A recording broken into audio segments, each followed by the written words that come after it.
Parliamo del terzo leone del Veneto. Nata nel 1950, Medici con l'Africa QAM è la più nota onlus italiana in ambito medico-sanitario ed opera garantendo cure, assistenza e formazione nei paesi più poveri dell'Africa. Sono molto felice di avere qui sul palcoscenico Don Dante Carraro con i suoi medici, una rappresentanza del suo medico.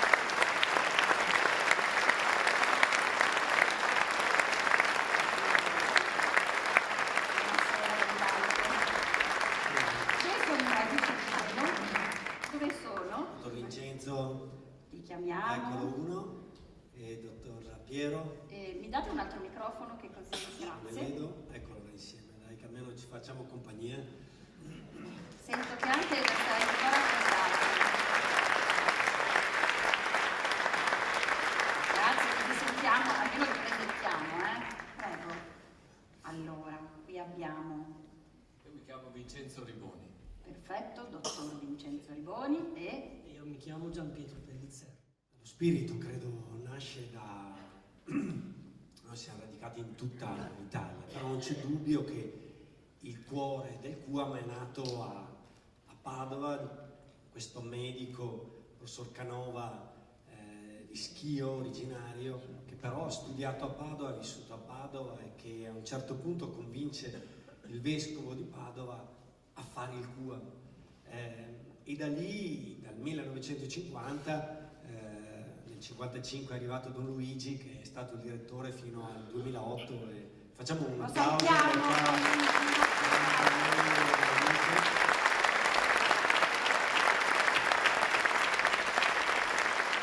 Io credo che sia proprio frutto di questa terra, di queste radici che sono fatte di gente di fede, una fede che non ama molto gli apparati burocratici o le mega solennità, che per carità sono importanti eccetera, ma che sente una fede incarnata, cioè che l'esigenza quasi di chiamarla per nome e cognome, di partire, di andare lì. Se sono medico vado lì dove c'è più bisogno. Quanti di questi sono nati da questo tessuto, che è un tessuto familiare, che è un tessuto delle parrocchie, delle associazioni con cui tutti noi siamo cresciuti e abbiamo maturato poi il desiderio di continuare questa storia, ma che è fatta anche di laboriosità e di lavoro, lo diceva il Presidente, che ringrazio, Clodovaldo, un carissimo amico, fatto di lavoro per il piacere di lavorare, non per il piacere. Poi i giornali magari a volte ne parlano, a volte non ne parlano, a volte ne parlano capendo A per B e fischi per fiaschi e così via, con rispetto di tutti i giornalisti presenti, che dopo non si dica. Ma ecco, da questa terra, da queste radici, da questo tessuto connettivo, secondo me è nato il QAM e continua a nascere. Questo è sicuramente un elemento importante. E l'altro grande elemento è quello di sapere con chiarezza dove concentri la tua attenzione. Io credo che rischiamo tutti noi di concentrare l'attenzione nostra, un po' del lavoro, su noi stessi, ed è pericolosissimo. Ci fa del male a noi perché ci fa diventare sempre più tristi e incacchiati perché non va mai bene, eccetera, no? E invece di guardare i bisogni veri. Allora io dico, quando incontri una mamma, il diritto sacrosanto di far nascere quel bambino, e dal punto di vista sanitario sappiamo tutti che un cesareo e una trasfusione di sangue salvi la vita del bambino e salvi la vita della mamma. Insomma. E allora concentrarci lì dove non c'è la risposta minima ai bisogni sanitari, proprio quelli fondamentali, quello ti spinge a uscire, ad andare, a partire. Don Dante, vogliamo parlare un po' dell'emergenza Ebola, perché insomma è una cosa che preoccupa, che vi vede molto impegnati. Che cosa c'è bisogno di fare? Cosa state facendo? Come la state vivendo? Siamo tornati tutti e tre oltre 30 giorni fa, quindi non possiamo... Io non mi preoccupo, quindi voi state tranquilli perché siete lontani. E adesso abbiamo avuto situazioni drammatiche, tanto per darvi un numero, in Uganda nel 2000 avevamo avuto l'Ebola e c'erano stati in tutto il paese 350 casi. L'Angola nel 2005 ha avuto il Marburg, che è un virus simile, e ne ha avuti 650, 700. Parlo di un paese come la Sierra Leone che nell'ultimo anno ha avuto più di 11.000 casi, per dirvi proprio la catastrofe. Un paese che era già debolissimo. Noi avevamo deciso di iniziare in Sierra Leone 3 anni fa, in tutto il paese, 6 milioni di abitanti, poco più o meno come il Veneto, e c'era un pediatra in tutto il paese. Il distretto dove noi stavamo lavorando, 350.000 abitanti, quindi tanti, un po' di più di Padova, e in tutto il distretto c'era un medico. Voi capite, in una situazione di questo tipo passa l'Ebola, distrugge quel pochissimo che era rimasto. Adesso sta migliorando un po' la situazione, non è ancora arrivata allo zero. Noi siamo stati anche fortunati e un po' bravi. Il nostro distretto sanitario è stato il primo a essere dichiarato dalle autorità nazionali Ebola free, e quindi siamo in parte, ripeto, ringraziamo il buon Dio, in parte pensiamo di aver lavorato anche bene, e adesso la sfida che abbiamo è quella di aiutare altre realtà, sempre della Sierra Leone. Noi siamo riusciti a tenere aperto l'ospedale. Tenere aperto un ospedale quando c'è una crisi come quella di Ebola vuol dire non far perdere la fiducia nei confronti della popolazione, nei confronti dell'ospedale, che garantisce che almeno tutte le patologie normali, da un bambino che ha la malnutrito grave, una polmonite, una malaria cerebrale, una mamma che deve partorire, almeno poteva essere curata. Ma chiudere l'ospedale, come in molte parti del paese è stato fatto, rimane un dramma. Quindi la sfida che adesso abbiamo, e Vincenzo su questo magari racconta la sua ultimissima esperienza, è stata proprio quella di dire allarghiamo il nostro intervento. Le richieste erano tante e abbiamo deciso di intervenire in un ulteriore ospedale, che è quello di Lunser, dal quale appunto Vincenzo è appena rientrato. Grazie.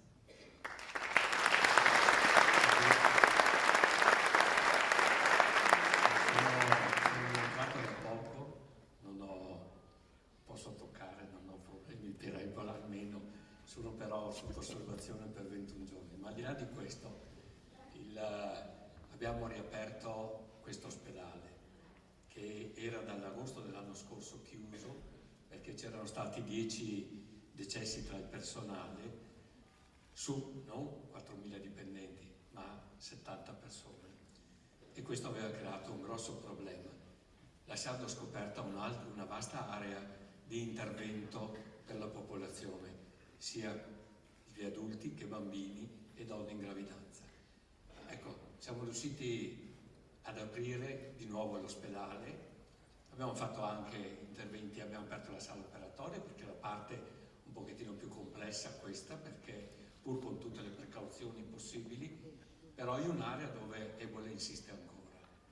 E anche abbiamo avuto la gioia del primo parto, del secondo e poi di un cesareo nel salvare una donna che, ecco, questa è una cosa che ci riempie veramente di orgoglio e di soddisfazione, ma che ci fa ancora una volta dire bisogna essere lì dove c'è il bisogno, grazie naturalmente a tutti e alla collaborazione del mondo intero e soprattutto dei nostri amici qua nel Veneto. Grazie a voi, grazie per il vostro coraggio.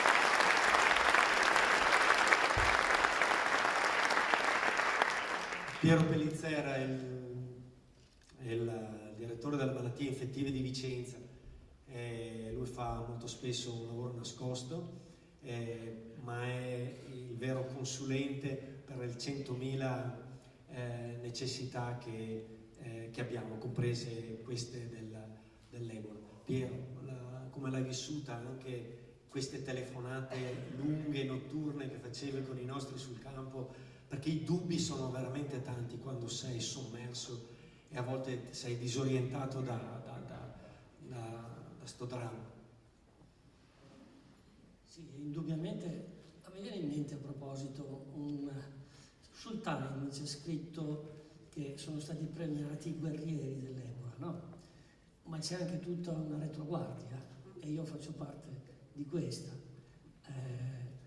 Ed effettivamente all'inizio i punti di domanda, anche da un punto di vista strettamente medico, di protezione, di come fare, di come approcciare questi ammalati, non è semplice. Noi abbiamo bisogno come medici di misurarci quotidianamente tra di noi, e per quello che riguarda la situazione dei medici in quel posto lì credo fosse di una solitudine incredibile, per cui anche da un punto di vista professionale, per cui io mi sentivo coinvolto come se fossi lì. Certo, pur da qui. Sì, e anche perché le domande che mi facevano erano domande molto pratiche, cosa faccio qui, eccetera, e in queste situazioni. Io ero avvantaggiato perché avevo tutto il mio tempo per pensarci, per poter essere equilibrato, di richiamarli, ed erano colloqui, mail, telefonate, eccetera, che tutto sommato a me mi rendevano utile in una situazione di una drammaticità incredibile. Voi pensate che anche da un punto di vista strettamente tecnico, medico, scientifico, Ebola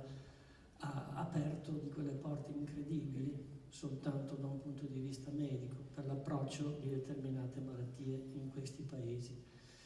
E quindi ecco, il mio apporto... c'è molto da fare ancora e abbiamo visto come potervi aiutare, quindi facciamo un appello a tutti.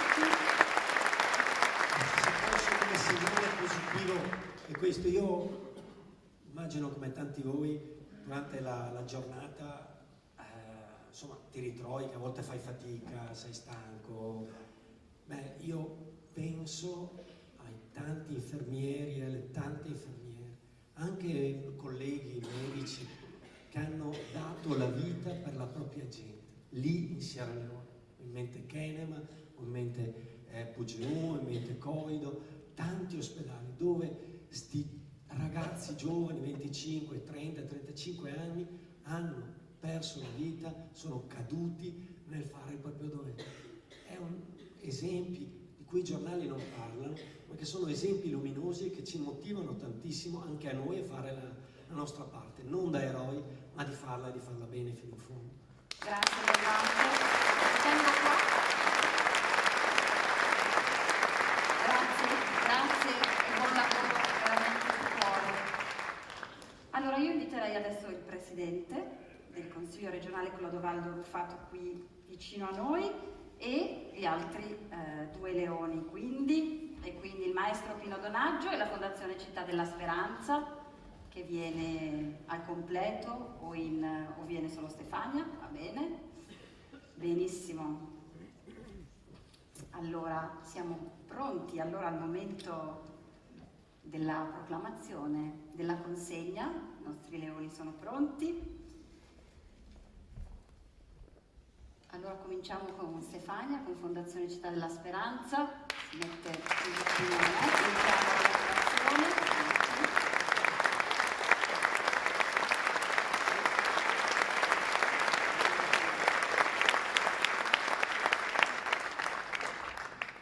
Per aver affrontato con coraggio la malattia dei più piccoli e indifesi, coinvolgendo in un progetto utile e innovativo imprenditori, ricercatori, medici e società civile, mostrando che la solidarietà in Veneto è vincente e sostenibile, il Consiglio regionale del Veneto assegna alla Fondazione Città della Speranza il Leone del Veneto 2015.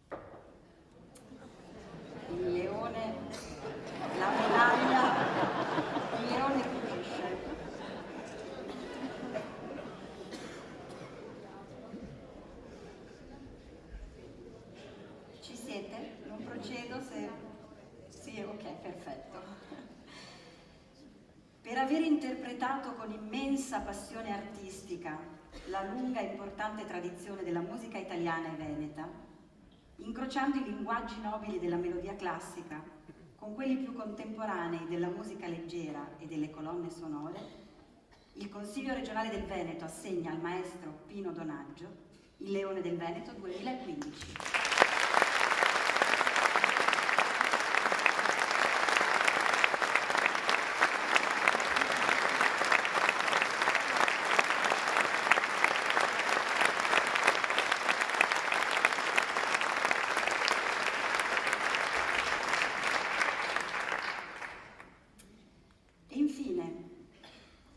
Aver realizzato una fusione unica al mondo tra attenzione alla persona, assistenza medica e solidarietà umana, sviluppando attività di cura, di formazione e di crescita sociale nei paesi più poveri del continente africano, il Consiglio regionale del Veneto assegna a Medici con l'Africa QAM il Leone del Veneto 2015.